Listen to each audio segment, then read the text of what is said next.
Welcome back to Celebrity Corner. I'm your host, Dorothy Cascerceri.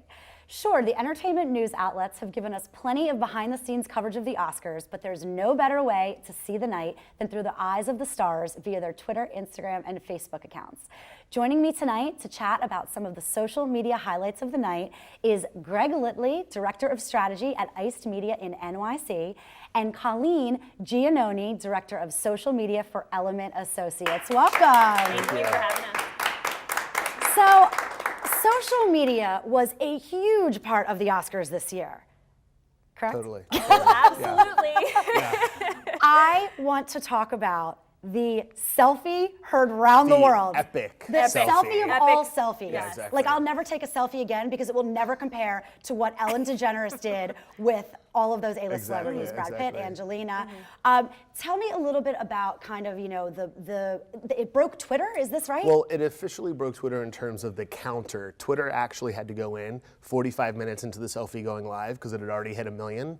And actually had to extend their numbering so you could see all of the correct metrics. And it was retweeted over 2 million times. Yeah, well, as of 2.6 million. Yeah, and as of now, 40 minutes. Exactly. Yeah. And as that of was now, then. It's probably even more than that. It's yeah. over 3.5 million now. Yeah. Why in your opinion, Colleen, why do you think social media was so important to the Oscars this year? They clearly were really pushing social media engagement. I think because it gave people the average media consumer, the person sitting at home, who's also the person going to the box office and who's paying for those tickets to see those movies, see those stars, to really be a part of this process. Something that not obviously prior to social media's onslaught, you weren't able to do that. So it really kind of opened it up and gave participation to the average person, and you kind of felt like you were there with them and laughing hysterically when Ellen's pizza, her Spicoli style, as they were calling it, reference to Fast Times at Ridgemont High. If anybody's seen that, it kind of threw back to that, and you could kind of laugh and join in the actual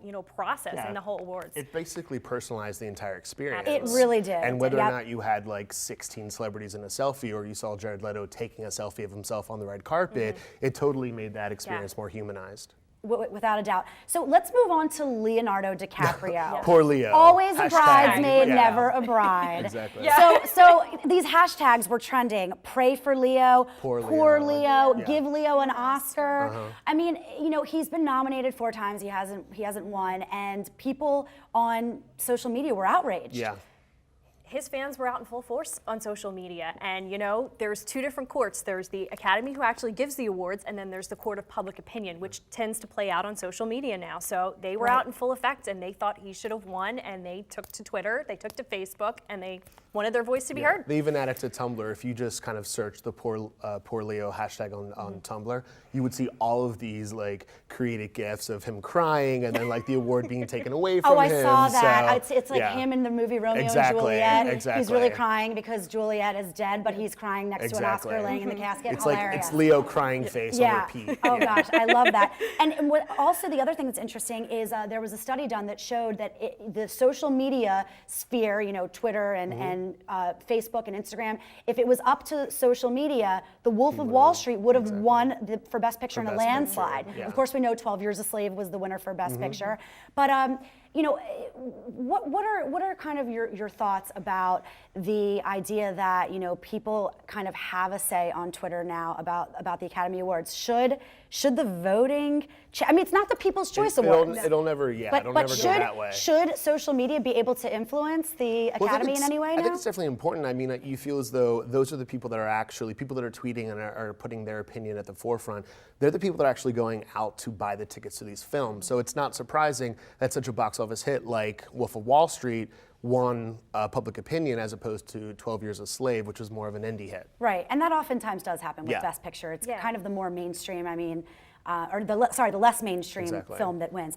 Okay, let's talk about John Travolta. Poor John Travolta.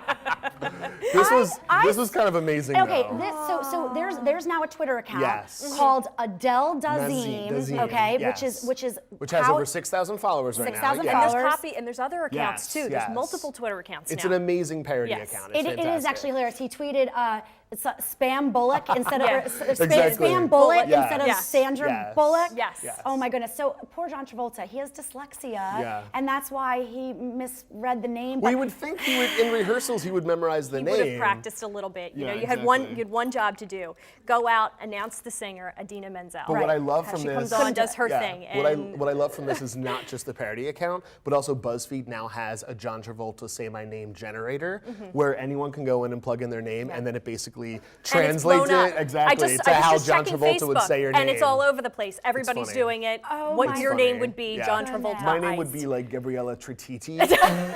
So it's funny. Oh, it turned it's you into a funny. woman. Yes, Okay, yes, got it. Even yeah. better. Oh my goodness. Now, in terms of this whole idea of people creating these Twitter accounts, we saw Parody. also Angelina's leg when she yes. had that very leg high bomb, slit yes. dress.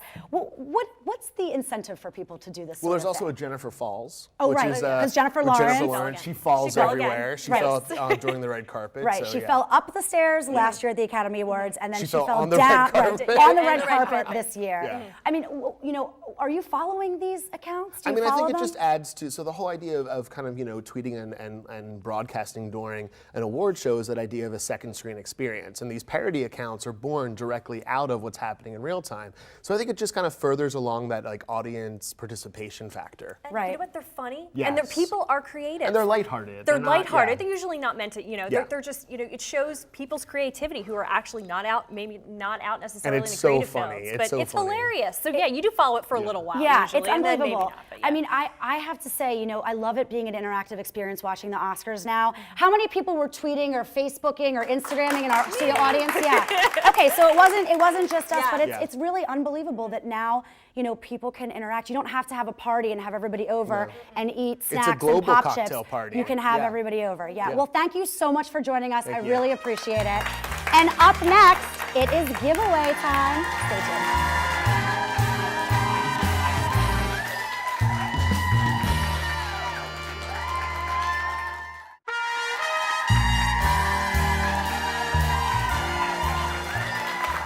Welcome back to Celebrity Corner. I'm your host, Dorothy Cascerceri. So who's looking forward to this weekend when we turn our clocks forward Saturday night and gain one more hour of daylight, right? One more hour to spend outdoors and one more hour to snack. And once again, our friends at Pop Chips are sending everyone in our studio audience home with a bag of Pop Chips. And one lucky viewer at home can also win a 3-month supply of Pop Chips by tweeting at Pop Chips and at Dorothy on TV with the hashtag #BringTheFun and tell us how you plan to bring the fun with that extra hour of daylight. And we have another fabulous surprise for our studio audience tonight. Everyone's going home with a jar of Los Angeles' Mulberry Street Pizza Marinara and founder Richie Palmer's cookbook. Mulberry Street Pizzeria is a favorite of stars like Sylvester Stallone and Dakota Fanning, and they flock to the many locations to get a taste of founder Richie Palmer's New York-style pizza. And now his signature marinara sauce is sold in Bed Bath & Beyond around the country, one of my favorite stores, and online at mulberrypizzeria.com. Viewers at home, we have not forgotten about you. Tweet me at Dorothy on TV and tell me who you love sharing a pizza with. And one lucky viewer will win the Mulberry Street Pizza full sauce line, including the marinara, the vinaigrette, hot oil barbecue sauce, and Richie Palmer's cookbook. And I want to leave everyone with one last thing before we say goodnight. So brands oftentimes send me different products to try. And the other day, after a spin class at my gym, Crunch, New York City, I grabbed the mail and I came across Sport Food Technologies Rapid Electrolyte Replacement Strips. So they're kind of like those Listerine breath freshening strips, but these replace the vitamins and minerals we lose during exercise, like potassium and sodium, providing increased performance and better recovery. And I don't usually love those bright sports drinks, like the red and blue ones. They have tons of sugar in them, and I always feel so bloated and gross, and plus they spill in your purse. So this is pretty ideal for me. And it was super easy. I just took it, it dissolved in my mouth, and I felt so great the rest of the day. I had so much energy, I was super focused, I wrote the script for Celebrity Corner, and I was totally hooked on the product. So check out sportsfood.com for more info and how to purchase. They're totally affordable at $5 for 12 strips. Anyway, thank you so much to my studio audience tonight. If you would like to be part of our live studio audience, email celebritycorneraudience@gmail.com for free tickets. And thank you so much also to Zoom Interiors, allmodern.com for my awesome set, and thank you also to Lulu's for my clothes.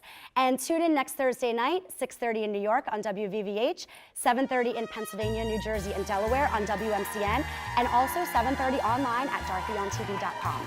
Remember to follow me on Twitter and Instagram, both at Dorothy on TV. See you next week.